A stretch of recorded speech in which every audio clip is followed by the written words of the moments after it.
I'm about to cut a hole that size into the side of my camper van. Not in the floor where it's not going to be noticed. It's going right there. But not just that. Looking at the instructions I've got 1, 2, 3, 4, 5, 6 holes plus an extra one of these, 7 in total, and they've all got to be correct. Bang on. Literally millimeter perfect. If I get just one of them wrong, the whole system won't work. And that's the joy in fitting a snorkel onto a camper van. I just want to preference this one point straight away. If you are thinking about getting a snorkel for your Manteca VW Crafter, it does matter which headlights you've got. I've got halogens, so I've got the halogen kit.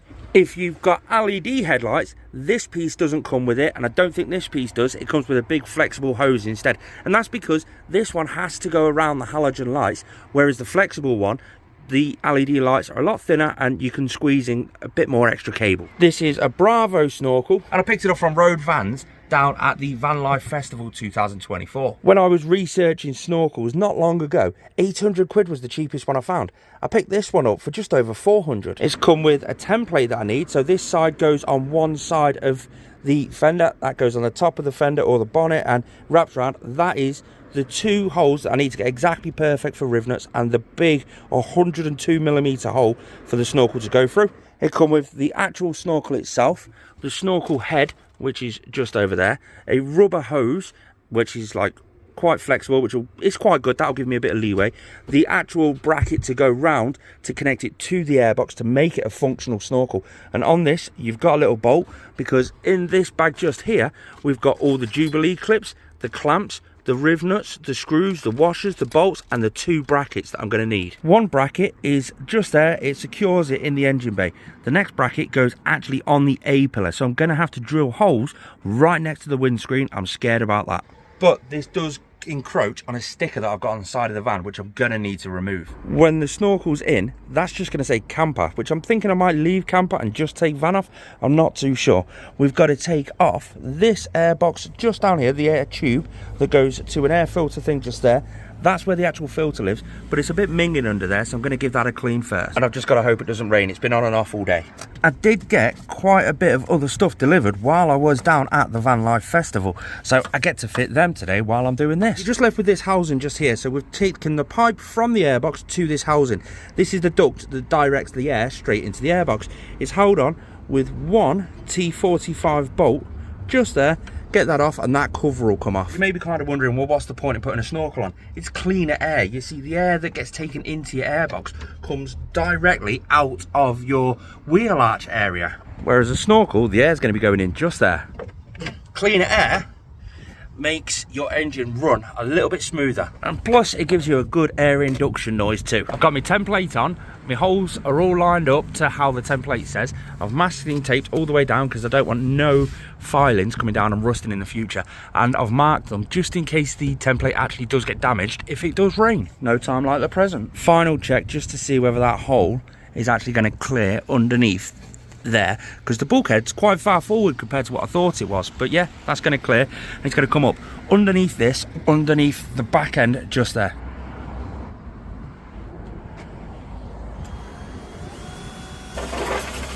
Now, top tip I got told was work your way around with the hole saw, but leave one part just slightly on, and then you can just wiggle it and get it out. The last thing you want is for that hole to drop inside the wing of the van or the fender, wherever you're from, and then it will rattle around for ages because you just won't be able to get it out. Keep wobbling and wobbling, and it will eventually just snap off nicely. File it nice and smooth, treat the metalwork, and then move on to the next hole. Just like that. Looks like it's going to be a hard one going through the inside wing. Now, the 2 outer holes, they're to hold rivnuts. Now, as you can tell, with the lip at the end, you have to get these spot on. So I went through with a step drill bit and just kept testing them to see if they fit. It went to about 9.5 to 10 mil, and then they both fit in perfectly. Let's take this template off now, and then we can treat the exposed metalwork that's both in there, and on these. To treat it, I'm going to use a trick I learnt from when I installed the windows. We've got the window primer. It's the stuff you put on the bare metal around your window before you install it. And I've got a little paintbrush. It's just a case of dab it on, keep going round and round and round. Do as many coats as you physically want to, but keep in mind they have to be a fair few coats just to be safe, so it doesn't rust or rot as the years go by. I think that'll do. I got it all over the outside, and then I used the opportunity to go inside and get the back of that front panel. Same again here. I got the back of the or the front of the back panel. I don't know. Either way, I'll let that cure. I'm gonna have to buy some polish to get this sticker residue off though. I can't wait to show you what else I got delivered while I was away. It's going to change van life for me. Now it's rivnut tool. You need one of these. It's a rivnut gun. You need an M6 adapter, and these are the M6 rivnuts that actually come with it. You put it on the end, and there's a thread inside it, and you screw it all the way down. You grab the rivnut that's on the end and you put it in your hole that you've already made. Then you squeeze the handles together, making sure it's exactly level. Once you've squeezed it, twist the knob on the back. It slowly twists out the actual screw from the rivnut tool and leaves you with two crimped nuts level with the body inside there. Now for this bit that connects to the aerial, I've got all those little bits that are connected to it with the little bracket already fitted. That in theory should show me where I need to fix it into the actual engine bay. That clips in with the clips onto the airbox. So I'm just going to leave that in nice and loose and not fasten that bracket in just yet until I've got everything else plumbed in. This next bit was a pain. So we had to get this bracket onto this tube in the right orientation.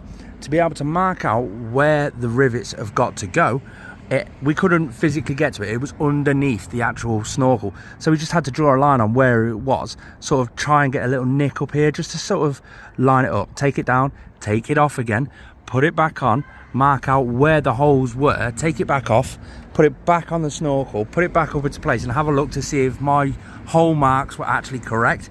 They were. So then it was take it all apart again, go down, drill those holes out. There were 5mm holes, but I flared them at the top to 6mm just to sort of make it a bit easier for the rivets to actually go in.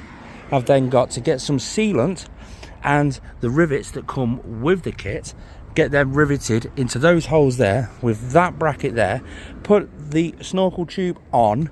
This is confusing for me too. Get the snorkel back on and then bolt it in from the back end. I still, to this day, after 1,000,001 years of using these, still think they're the worst tool in life, but that's what we've ended up with. It's nice and neat. Now that, my friends, is going nowhere. Obviously we've still got the top to do, we've still got some work underneath to do, we've still got all the extra bits that have arrived, which I've got to show you, but so far you can see exactly where it's bolted on with that plate just there.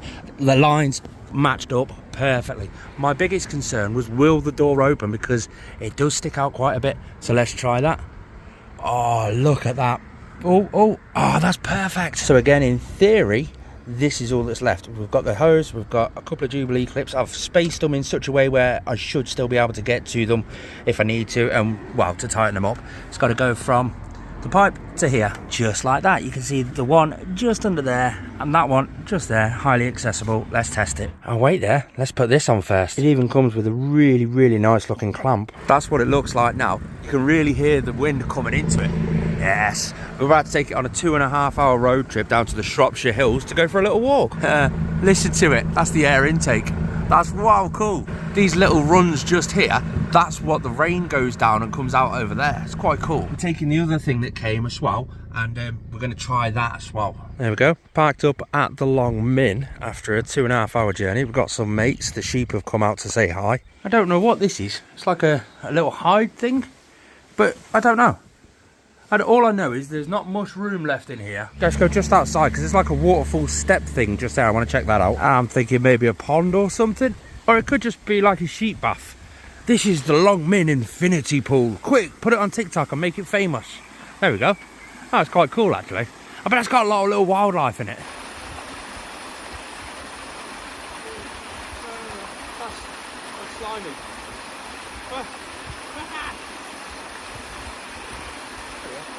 Now I can see some like stick things sticking up over there. Now I've got to go check that out. But this is the one reason why we chose to come here today, because it's not raining, or it's the only place in England that's not raining that much. Modern technology with all of its weather forecasts.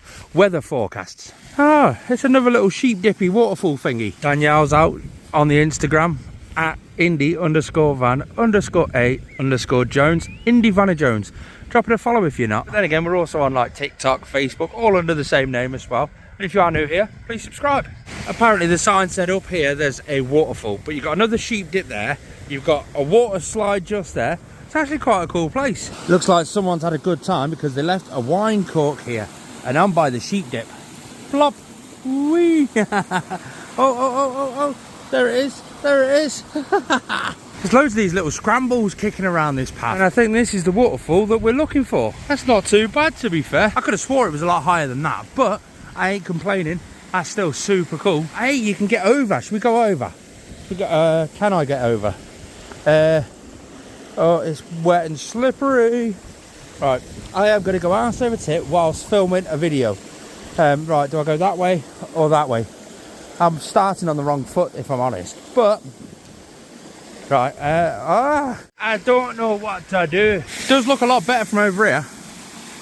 That's quite cool. And there's the top viewpoint of the waterfall. That's all you can see because it goes straight down. Oh, there's a little bit just there. She was just saying, it's getting a bit more boggier up here. Then it looks like there's a nice new wooden sort of walkway across part of it. That'll be a bit handy. There's the signs that we're following. The waterfall walk. We can't leave without having a cream tea. Do you go jam first or cream first? Let me know in the comments. Well, I can honestly say Snorkel worked. It's up there. It's dead secure to the point where you can grab it and proper shake it and the whole van shakes. It really has done really well, apart from all the mud over my bumper.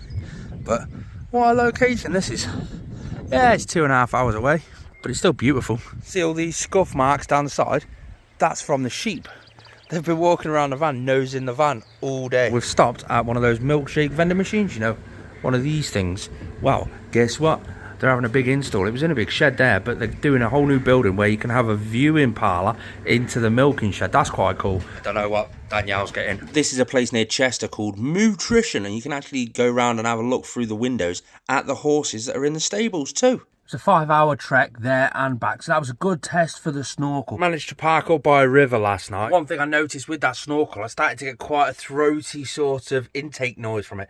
It's absolutely banging. I'm wild chuffed with it. And because I fitted it, if there is ever a problem, I know how to fix it. Went out to the storage unit last night, got myself me single quilt cover and pillows, along with my electric hookup cable. I picked up a chair, a few other bits and pieces. That's because tomorrow I'm doing another 5-hour trek down to the east coast to see my son for the weekend. It's going to be his first time seeing the camper van the way it is now, and it's going to be his first time staying in the camper van since it's been rehauled, since I've overhauled the whole inside basically.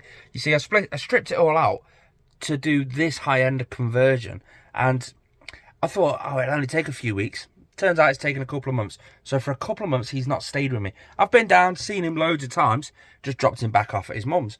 Well, now he gets to stay with me.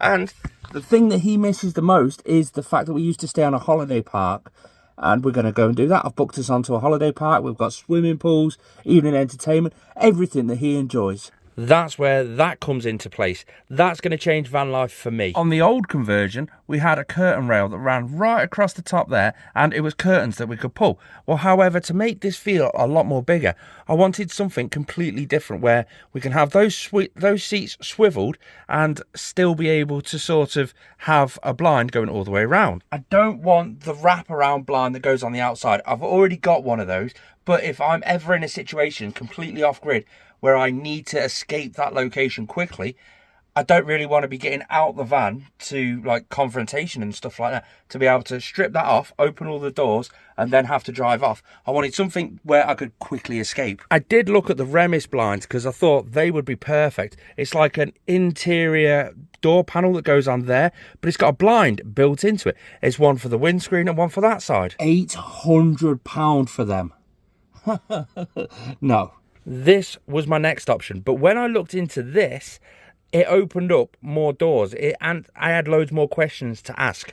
It's a thermal blind that goes around there, but my question was, do I want silver backed to reflect any light away from the van? No, because they're pretty useless. Do I want it to look stealthy when I'm parked up somewhere? Do I really want thermal blinds when it's coming up to summer and it's going to be hot? Wow. Yes. Solely because it's going to keep the heat out of the van.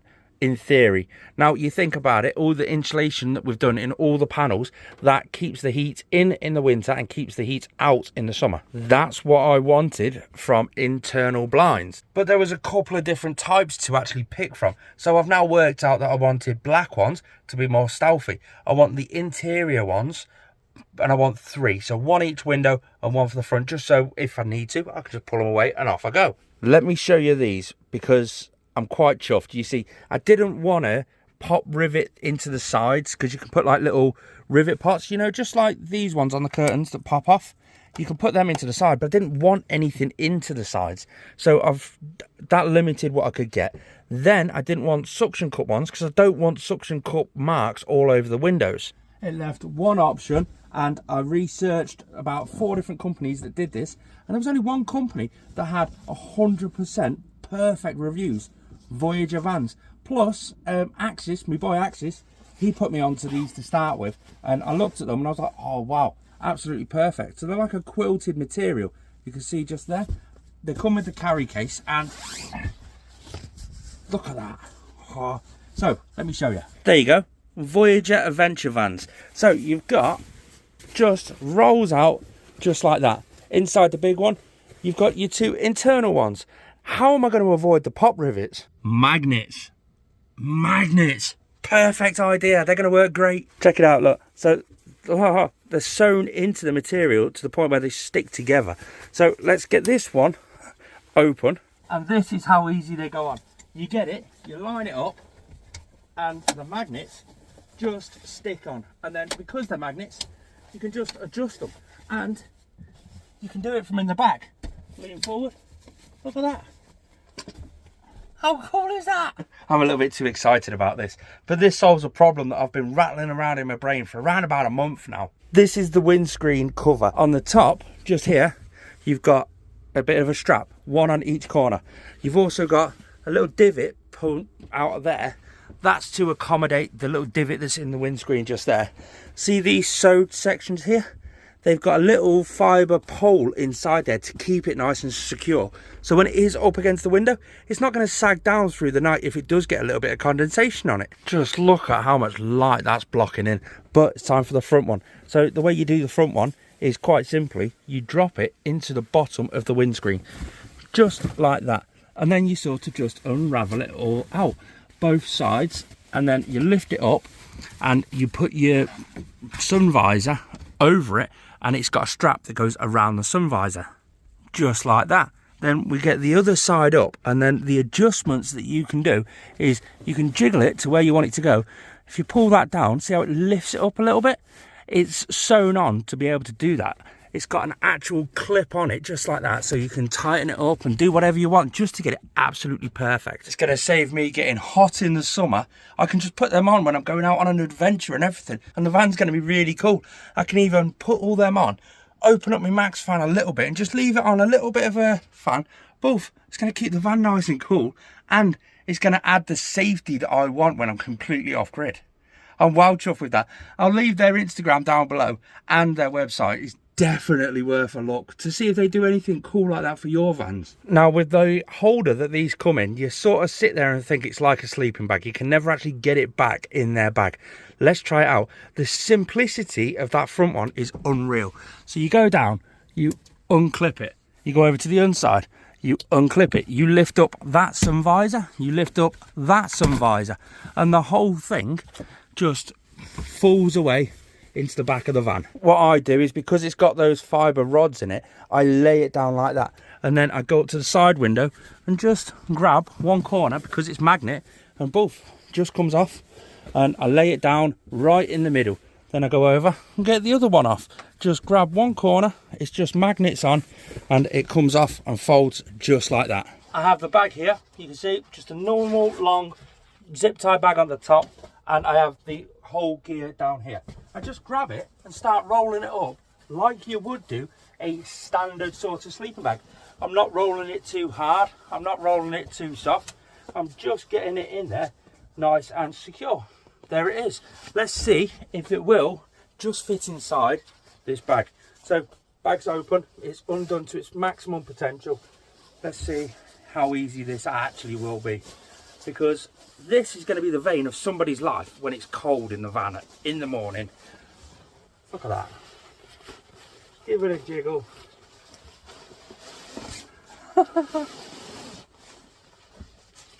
I'm well chuffed with this. This is really, really... There you go. Sorted. Just a simple case of pull it up, tighten it down, drop that in your storage area. Let's move on to the next job. This is a pain in the arse job that I've been wanting to get done for a while. I want to wear this hat for this next piece. You see, I've got 5 Rogue alloys. You'll see this one on the back. Both absolutely amazing. But when I got these a year ago, these nuts that hold on the wheel nuts, it's like a cover that goes over the wheel nuts. Well, it holds on by 2 Allen key screws. They've started to go rusty. So what I did, I DM'd a picture to Rogue Alloys on Instagram and said, how can I sort this? They said, we had a bad batch about a year ago. We assume that's when you got them, and they have started to go rusty. It was just a bad batch that we had, so we'll send you out some new wheel nuts. While I was down at Vanlife Festival, you can see these are the old ones, and you compare that to the new ones. There's a massive difference. They said, we've got some at the Vanlife Festival, go down there, they'll sort you out. And I got them and some merch. The problem I've got is when I first initially put these in, I just put them in as normal. If they've gone rusty on the outside, have they gone rusty on the inside? Am I going to be able to get them all out? Luckily, I've done 3 at this so far, and there is a bit of rusting down the bottom end. I don't know how well you can see that, but let's try the rest. There we go. Number 5 Allen key, or 5mm Allen key. You can definitely tell it's rusty because that's, oh yes, that one's turning out nicely. So what I'm going to do is just basically get one out at a time so it holds it all in place. This spare wheel on the back's really good actually, because I've got it held on by 3 different locking wheel nuts, so nobody's going to be able to take this. See, look, you go from that to that. Let's just hope they all come out like that. Now all I've got to do to get ready for Norfolk is find a place for the single bedding for the little man, and I've got all this stuff to find places for in the boot. I'm going to have to go back and top up my water, and that's that done. We're heading off to Norfolk. Thanks for tuning in, guys. If you're new around here, please subscribe. Peace out.